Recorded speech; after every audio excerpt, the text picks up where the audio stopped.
It's the round 12 best buys video. Now, we have been speaking about a few of these guys for a little bit now, but it also comes into, captaincy and then a few of these mid-range guys. And we spoke about last night, the mids and the edge, the cashies that you could potentially pick. But now we're going to discuss the mid-range as well, where there are a few guys that are of a decent, there could be a decent option in your side, as well as trying to sort out wing fullback. Looks disgusting right now. So there's definitely a few options down there. And I can't believe Tommy Turbo is 440k. Wild. So let's look at who is hot first up. And Adam Fanor-Blake is the most traded in player this week at 3.26%, followed by Tedesco at 2.65%, Hosking 2.6%, and then we got Garrick, Farnworth, Tapine, and Nawa all above that 2% mark.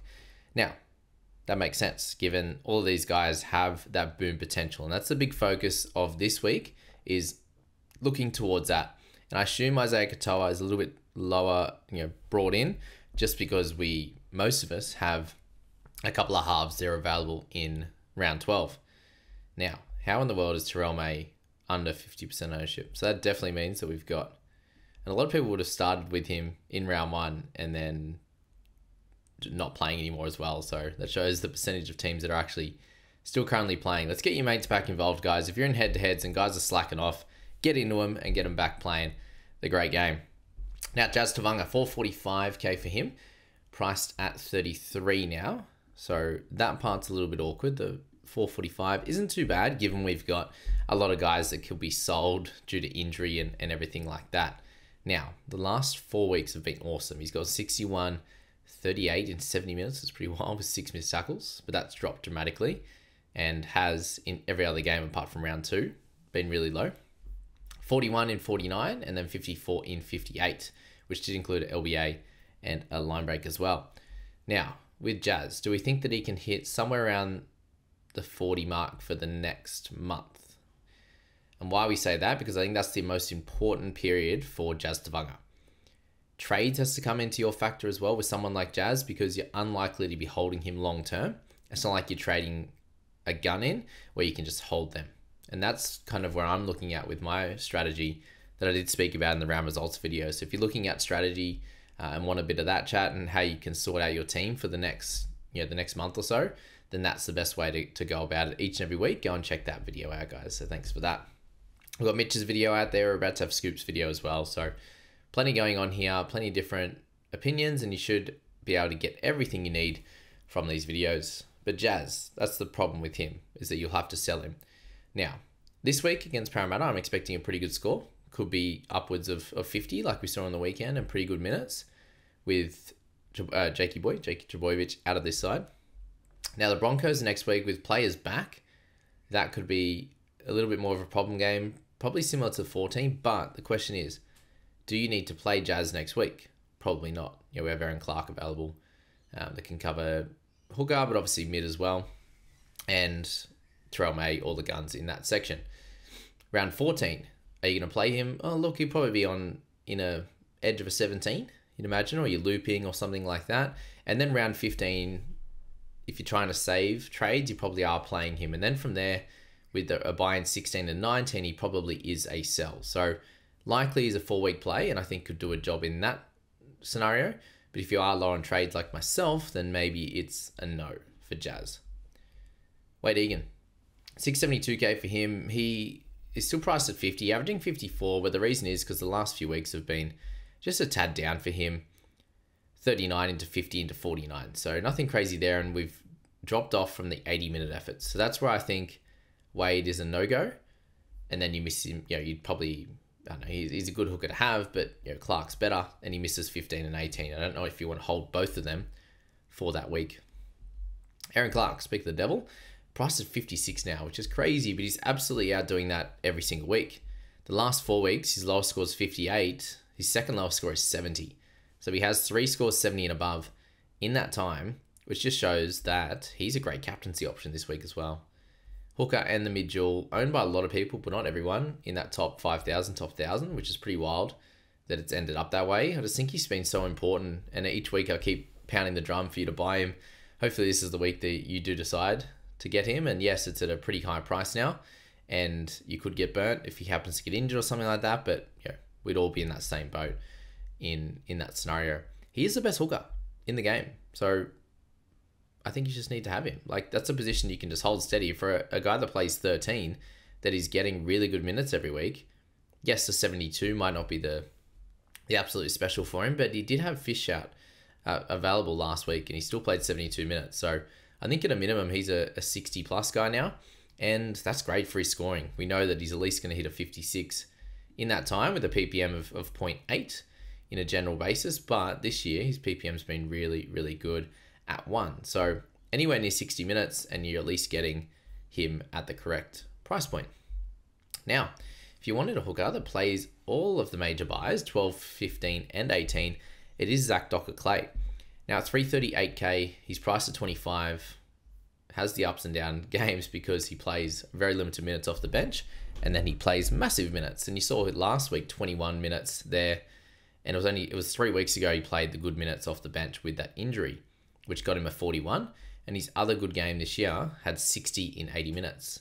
And the 2 games that he got to come on through the middle for over 40 minutes or 40 minutes plus is 44 and a 49, making good tackles, involved in the attack sometimes as well.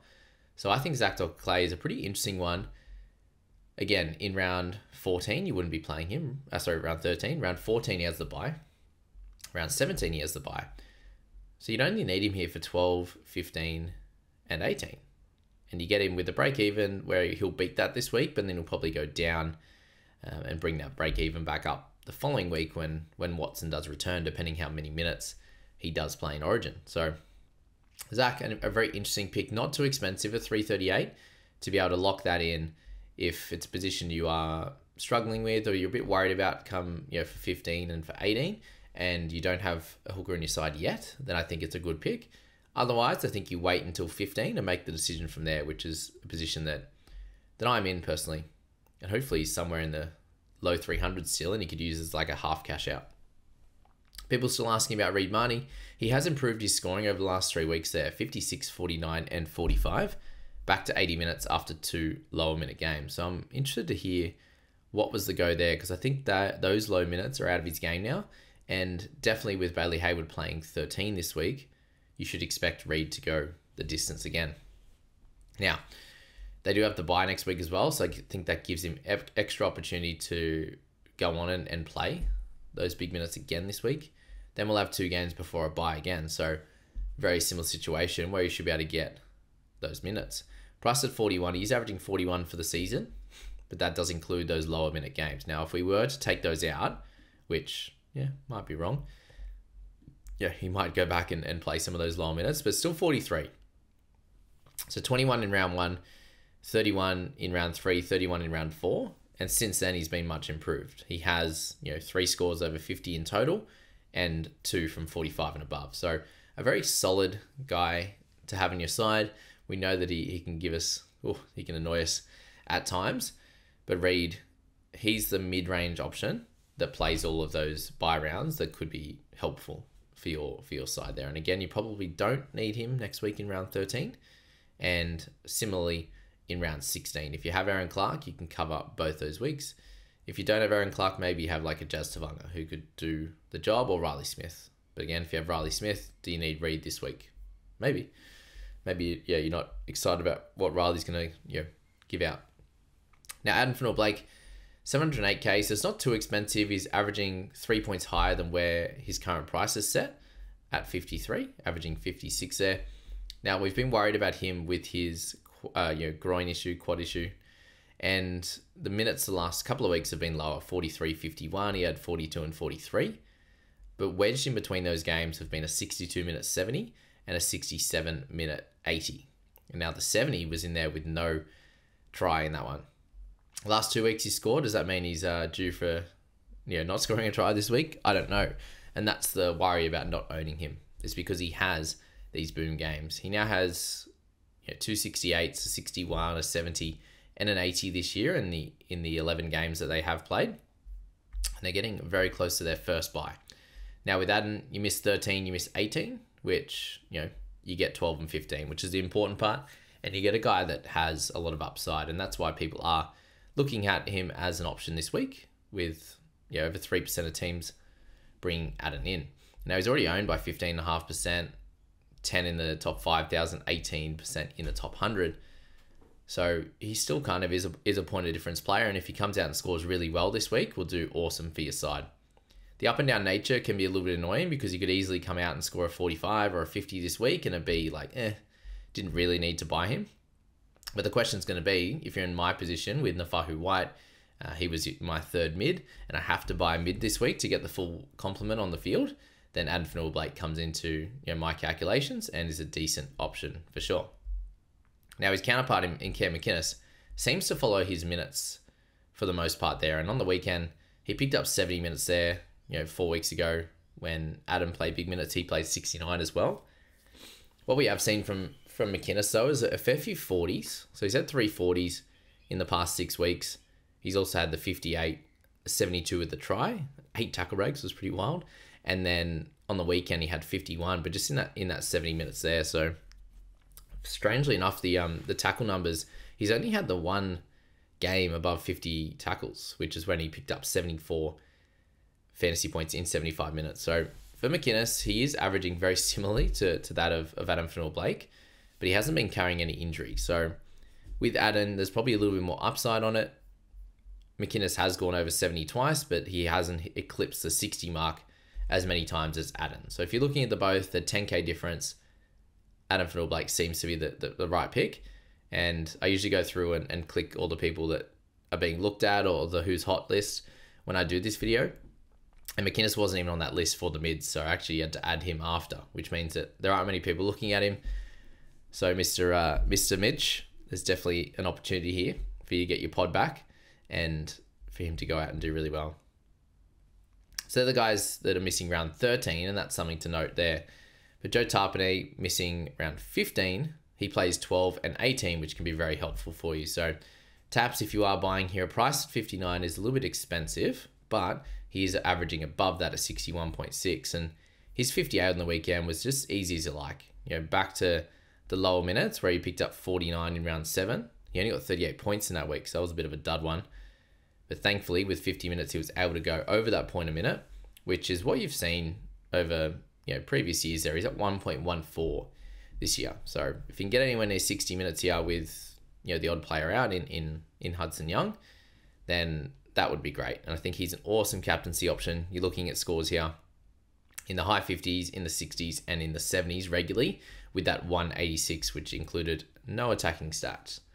Very, very wild that he can do that. And that's why you'd buy him, for the potential for the 60 pluses on a regular basis and the 70s as well. Joey Tapine, a great buy this week. Now, Jack Williams, he had an absolute barnstormer of a game on the weekend there. 1 line break, almost had 2, 6 tackle breaks, got back in the middle and properly, and did a little bit of running on the edge, a little bit of running through the middle as well. That's what was great about his score. Now, the worry with him, people were looking at him after rounds 2 and 3 where he played massive minutes and scored over 50 in both. He then went back to the middle and went 30, 41, 36. Now, I can't recommend him as a good buy following those 3 weeks just because he played awesome on the weekend, and he did play more minutes than I think he normally would, because he played a little bit through the edge and a little bit through the middle. When he had Sam Rani come on, he ended up moving into that edge spot and push Jack back to the middle. Jack had the game of his life, in my opinion, as well, without scoring a try. Absolutely spectacular. I think the minutes drop, and there's definitely potential for his PPM to drop with an extra missed tackle or 2, and just not getting the line break and the extra meters that he picked up there. So Jack, an interesting one, but a very awkward price, in my opinion. Morgan Smithies, what about this one? This was a wild game for him. He started with the 54 at the beginning of the year. Then it was pretty poor since then. A 48 in 45 minutes. He was playing some interchange minutes. He played a prop game. And then he moved back to lock. 8, 9, 10, 11. But 35 minutes, 32 minutes, 42. And then he exploded for 64 minutes. And he played awesome. I thought he was just... he ended up offloading a couple of times. It does seem like this was a dream game. And yes, he's at 477k, which is fairly cheap, but I do see it be very hard for him to go back and back it up and score really well, considering the scores we have been seeing from him this year. So he really stood out in this one, which he hadn't in previous history. I wonder if that 64 minutes is going to be the case going forward now that we do lose Matty Nicholson. That's probably the one to note. But I think if you don't jump on this week and take the plunge, he may not be worth it following that, given they've got a buy in round 15. And then if he is playing bigger minutes, he'll be too expensive. So this is the random week. If anyone wants to take the plunge, he's owned by no one in the top 5K. It's a interesting pick at 477. Now, a few people have asked about Josh Curran, so we'll get in and speak about him as well. 618K, he comes back from suspension, so it'll be nice and fresh. And coming into that last game for him, he had the sin bin, so you can kind of take that 26 out of his thoughts there. He's played some edge, and he's played some prop, and he got a try in round 7 in that 45 minutes for his 62. And now before that, 46, 46, 49, 50, which is why he's priced up here at 46. Now with these guys out, I think Curran should be able to continue playing good minutes in the 50s in the middle. And we do get, Preston back in a couple of weeks there. I think he's just a bit too expensive to pick. I think I'd rather go for, when he has the buy anyway, just go for Mciness or go for AFB, who are definite keepers, which we don't think Curran will be, and he hasn't been. Proper keeper for a bunch of years, and you've got such a really tough mid position there with so for him to go up against with so many guns, and he won't make a side in other rounds that aren't major buys. He wouldn't make your team there in that starting 13 in a minor buy. Corey Horsburgh, 682K. Was in my side for a long time until he got the concussion, and take out that 43, which is 49 minutes, which I think he'll be somewhere around the 50 mark, in general going forward. He's someone that price of 51, hitting a 54 average, should continue to do so. I don't see any real reason why that would change. Now, is he a top tier keeper? No, but does he do a job at scoring 54? Yeah, of course. Plays 12, plays 18. But do you want Horsburgh? Do you want Tapine as well in the same team in those mids? It's a question you need to ask for yourself. But I think he's definitely a solid purchase this week and would do a decent job. Now, Lindsay Smith. He's a little interesting one there at 663K. He's priced just under 50 there at 49. And we've seen him score really, really well across the season. And now it's slowed down the last 3 weeks there, 45, 47, and 48. Still in good minutes, but this is more in line with the kind of scores that we had seen from him in 2024. So I'd be a little bit worried selecting him. He could definitely, I think this week he's going to come out and smash it, but then he's not going to be one of the top tier mids, and he misses 15 and 18, which are very important rounds for mids, because we've got the Mays, the Houses, these types of guys that are absolutely dominant, and they are guys that you're going to want to play in all the other weeks anyway. So Lindsay serves a purpose this week. I think he'll be one of the highest scorers this week and will play some of the biggest minutes, and very similar to his counterpart in Henry. Henry's going to play really big minutes this week, but he also misses 15 and he misses 18. And now we know last year when Henry went to the edge, he would be dominant 73 and 61, and then 53 and 64 minutes. So he's someone that can score really well. Surprisingly enough for him, he hasn't taken that leap this year, which I thought he would. The minutes haven't been there, and once this week is done, they will also get guys like Garner back, guys like Isaiah Papali'i potentially. Not sure on these injuries so far, but once they come back, that would be hurtful for him, and he doesn't help you in round 15 and 18 anyway.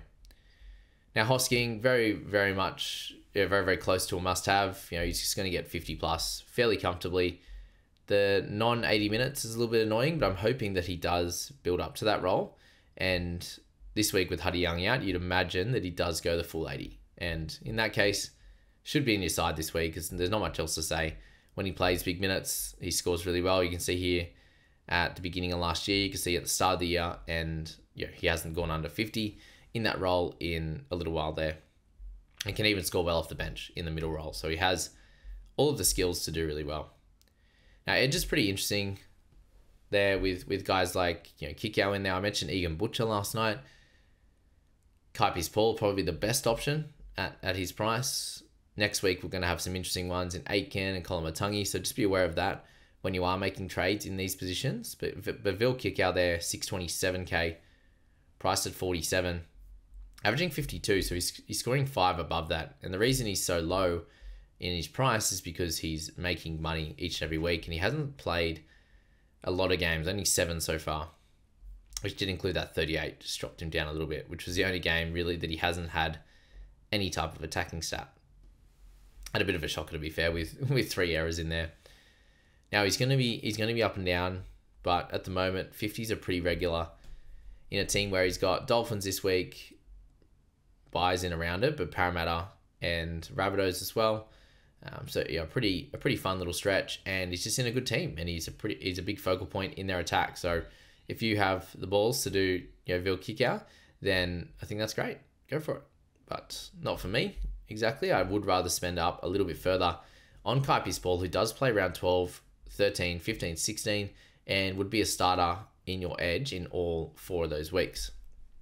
Now, he does have 2 sin bins, which is hurting him this year, and they basically are the 2 games that he's scored under 50.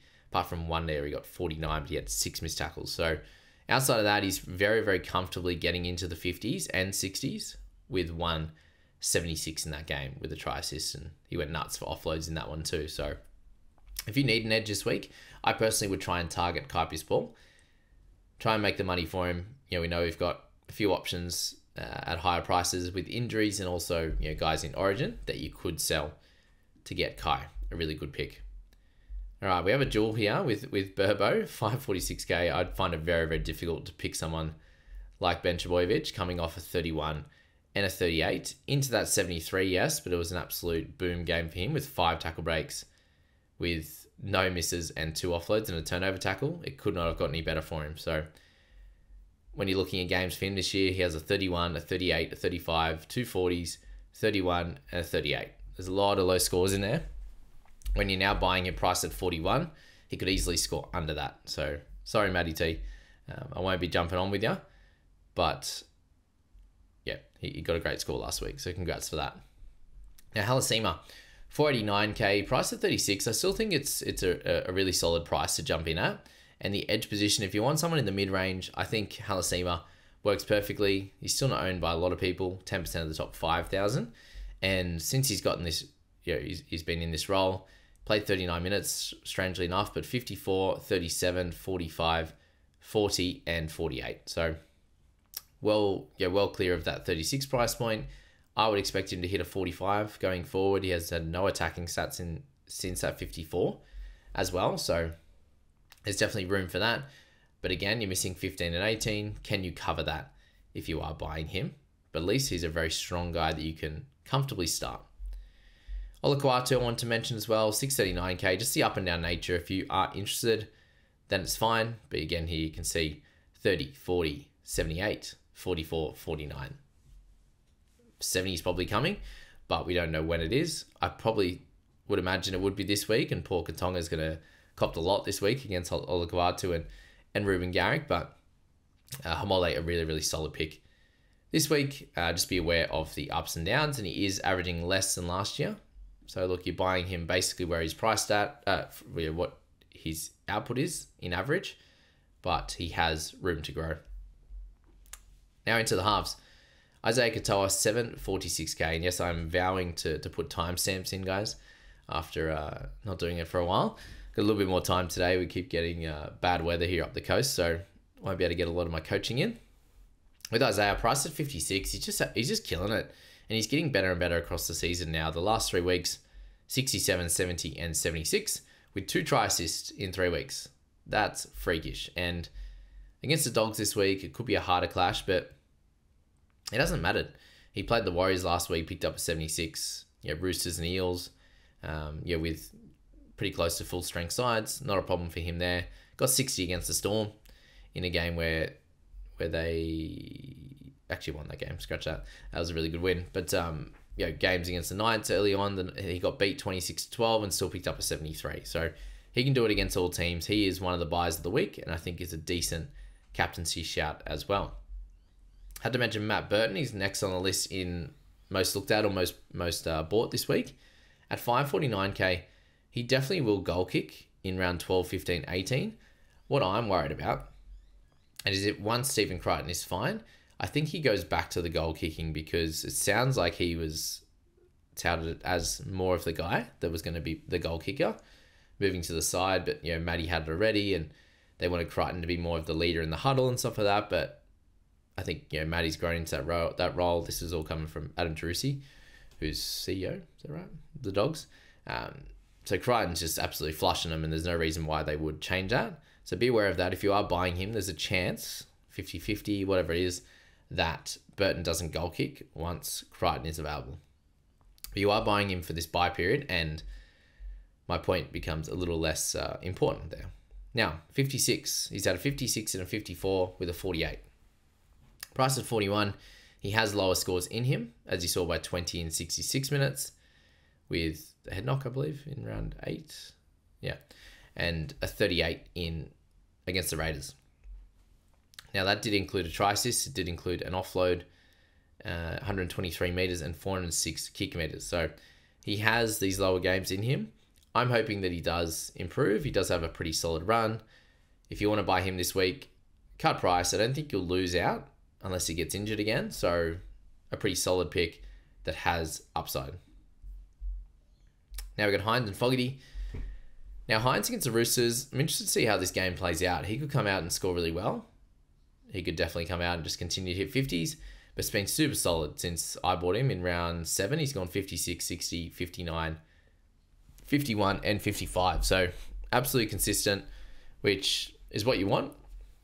He's doing it in different ways. He's scoring goals each week. He's hitting, he's getting try assists. The big thing last week was he increased his tackle numbers, improved the misses. Didn't have a lot of running meters, but was able to do it with turnover tackles, the tackles, and the goals. So good thing is he's doing it in different ways. Now, again, if it's Katoa or Hynes, because they both missed around 13, then it is Katoa. But if you don't have that cash, then Hynes will do a decent job as well.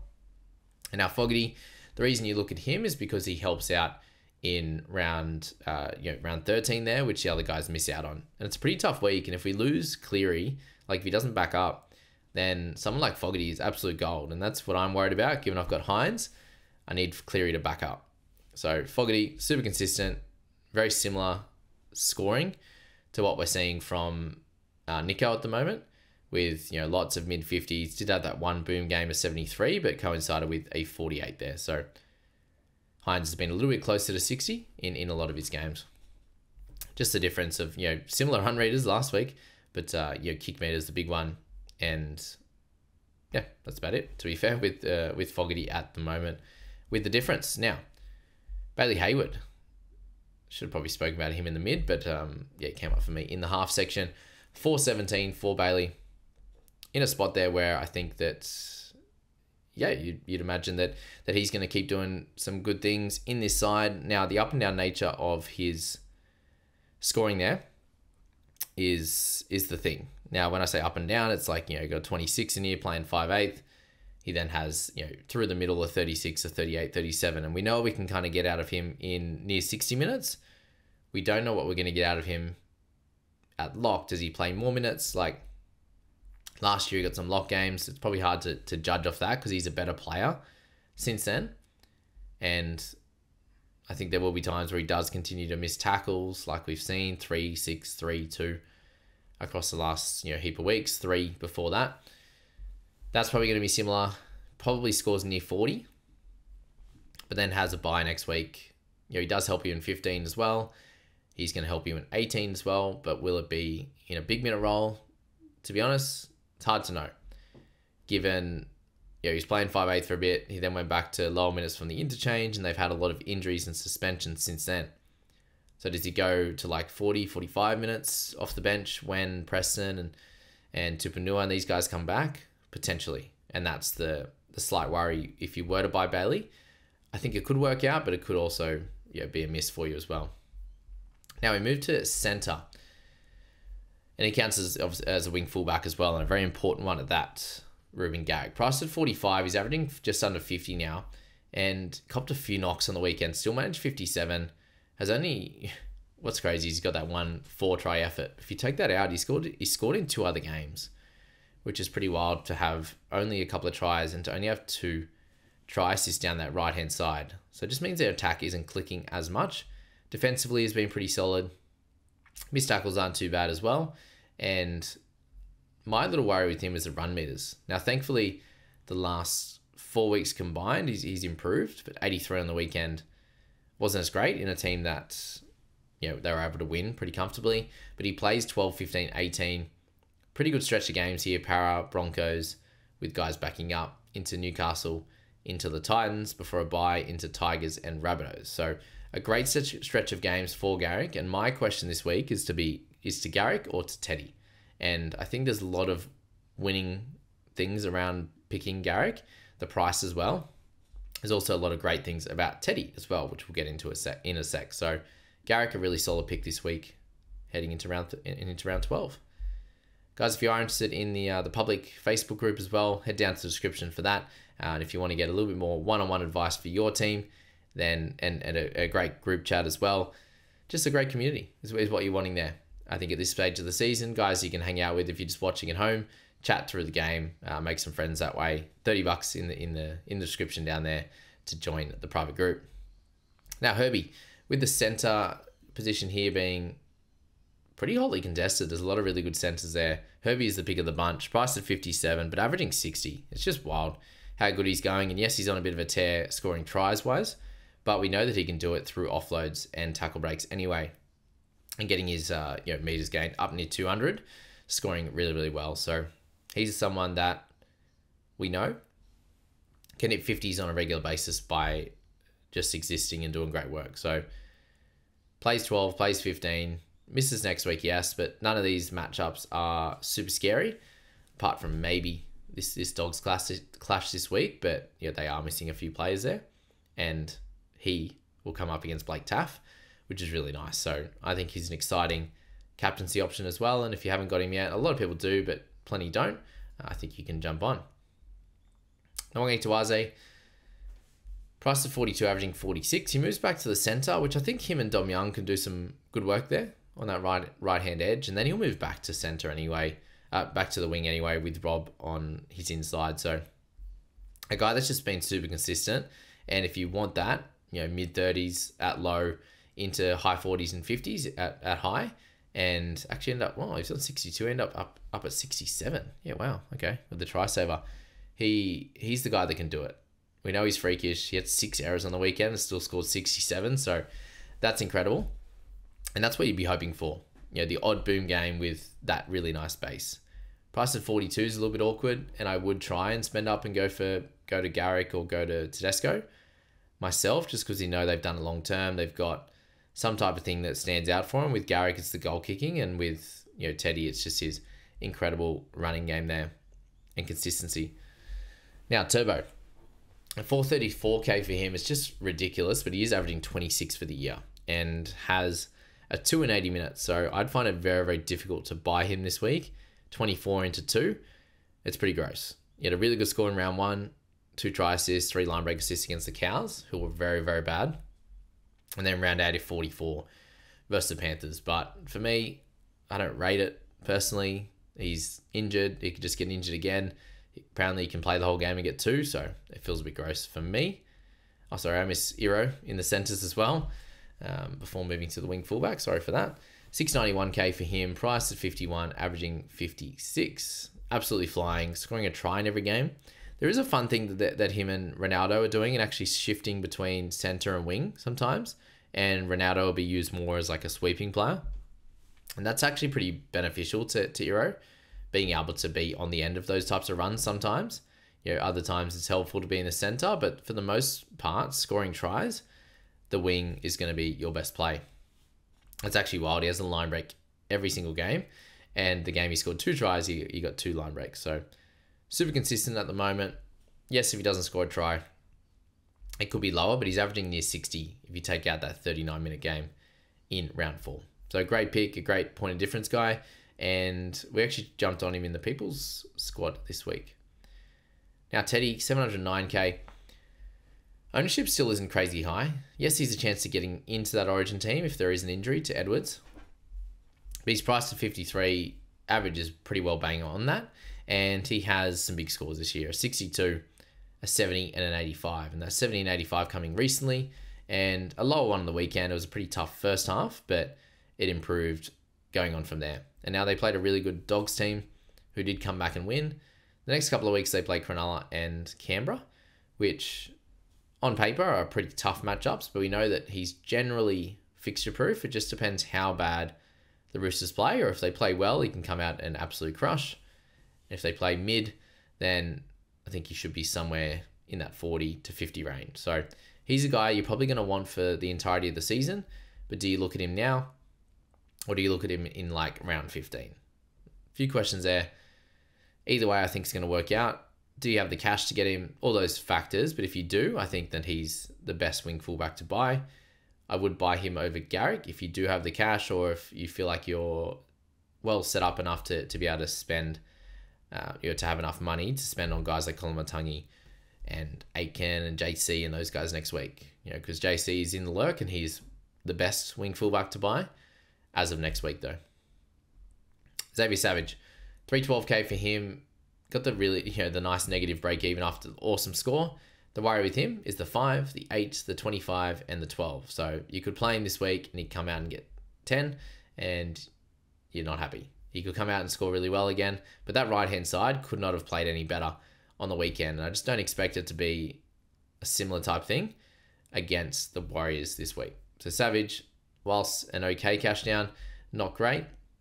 And then Kyle McCarthy at 347 to round out this video. A big thanks to everyone for tuning in for the round 12 buy hold, the round 12 best buys. I'll get those timestamps out to you as soon as possible. If they're not out yet, remind me in the comments once this goes live, but hopefully they will be by that point.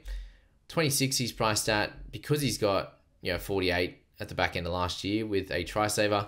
Really good tackle numbers there, 21 for 2.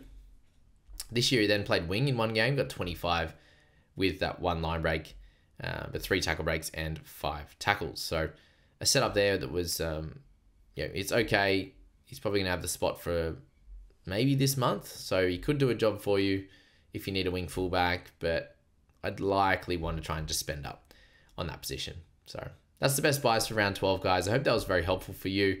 We have a lot of videos coming out, and yeah, I've got the timestamps. Hopefully you can click through and pick the play that you want. So thanks so much, guys. We'll see ya in the next video, which will have the fire sale, the holds and the sells, and scoops video as well.